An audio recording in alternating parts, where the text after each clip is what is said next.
Cher Théophile, dans mon premier livre, j'ai exposé tout ce que Jésus a commencé de faire et d'enseigner, jusqu'au jour où il fut enlevé au ciel, après avoir donné par le Saint-Esprit ses instructions à ceux qu'il s'était choisis comme apôtres.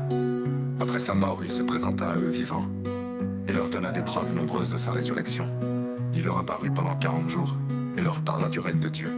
Or, un jour qu'il prenait un repas avec eux, il leur recommanda de ne pas quitter Jérusalem, mais d'y attendre que son Père leur accorde le don qu'il leur avait promis.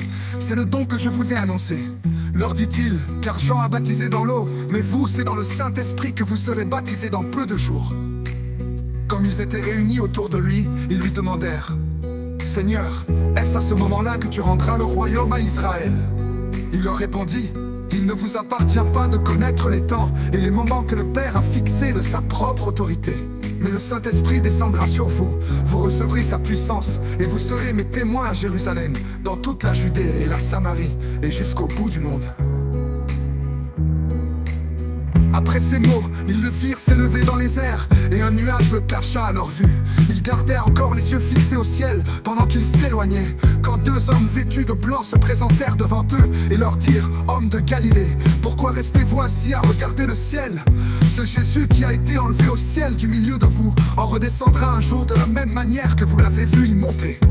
Alors les apôtres quittèrent la colline qu'on appelle Mont des Oliviers, située à environ 1 kilomètre de Jérusalem, et rentrèrent en ville.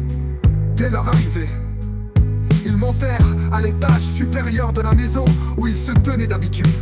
C'étaient Pierre, Jean, Jacques et André, Philippe et Thomas, Barthélemy et Matthieu, Jacques fils d'Alphée, Simon le Zélé et Jude, fils de Jacques. D'un commun accord, ils se retrouvaient souvent pour prier, avec quelques femmes, avec Marie la mère de Jésus, et avec les frères de Jésus.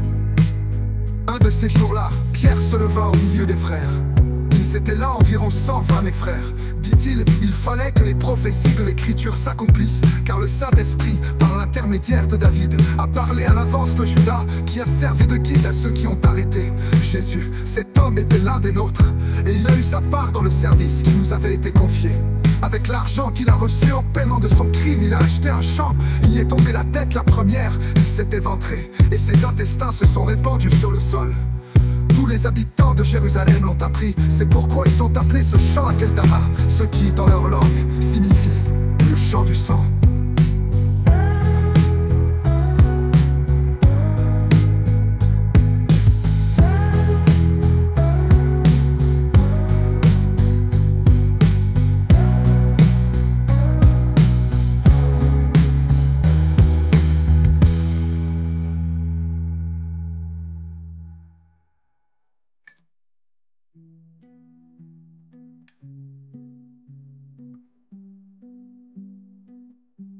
Après ces mots, ils le virent s'élever dans les airs, et un nuage le cacha à leur vue.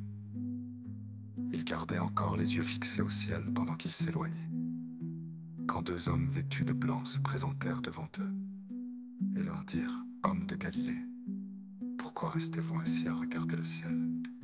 Ce Jésus qui a été enlevé au ciel du milieu de vous redescendra, un jour de la même manière que vous l'avez vu y monter. Alors les apôtres quittèrent la colline qu'on appelle Mont des Oliviers, située à environ 1 kilomètre de Jérusalem, et rentrèrent en ville. Dès leur arrivée, ils montèrent à l'étage supérieur de la maison où ils se tenaient d'habitude. C'étaient Pierre, Jean, Jacques et André, Philippe et Thomas, Barthélemy et Matthieu, Jacques fils d'Alphée, Simon le Zélé et Jude,